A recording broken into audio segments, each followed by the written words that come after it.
నమస్తే అన్న, అందరికీ నమస్కారం. కువైట్తో సహా 15 దేశాలు కూటమిగా అయితే ఏర్పడడం జరిగింది.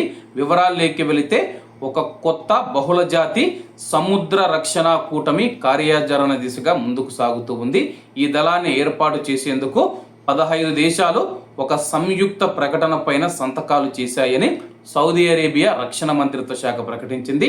సౌదీలోని జెద్దాలో జరిగిన కూటమి 3వ సమావేశం అనంతరం ఈ ప్రకటన చేశారు.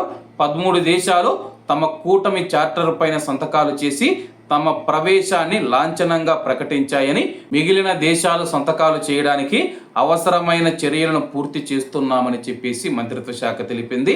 అలాగే బాబ్ ఆల్ మండబ్ జలసంధి, ఎర్ర సముద్రం మరియు ఏడెన్ గల్ఫ్ చుట్టూ ఉన్న నౌకాయాన స్వేచ్ఛ, అంతర్జాతీయ వాణిజ్యం మరియు కీలక ఇంధన మార్గాలను పరిరక్షించడానికి ఈ కూటమిని ఏర్పాటు చేశారు.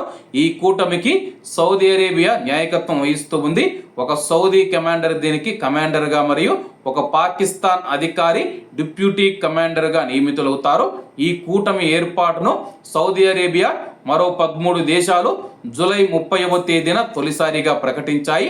ఆగస్టు 6న Saudi rear admiral Abdullah bin Salem Al Shahri కమాండర్గా నియమితులయ్యారు.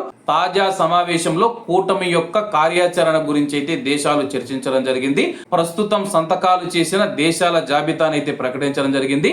Saudi Arabia, Kuwait, Bahrain, Qatar, Pakistan, Turkey, Egypt, Jordan, Yemen, Bangladesh, Nigeria, Sudan, Djibouti మరియు సోమాలియా దేశాలైతే ఈ యొక్క కూటమికి సంబంధించిన చార్టర్లో అయితే సంతకాలు చేయడం జరిగింది.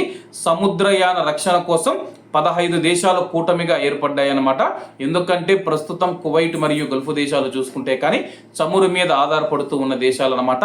ఇరాన్ హార్ముజ్ జలసంధిని మూసివేయడంతో ప్రత్యామ్నాయ మార్గాల ద్వారా చమురును రవాణా చేసి తమ యొక్క వ్యాపారాలు చేసుకోవాలని చెప్పి గల్ఫ్ దేశాలు భావిస్తూ ఉన్నాయి. కాబట్టి అందరూ బాగుండాలి, అందులో మనం ఉండాలి. అందరికీ నమస్తే అన్న, జై హింద్.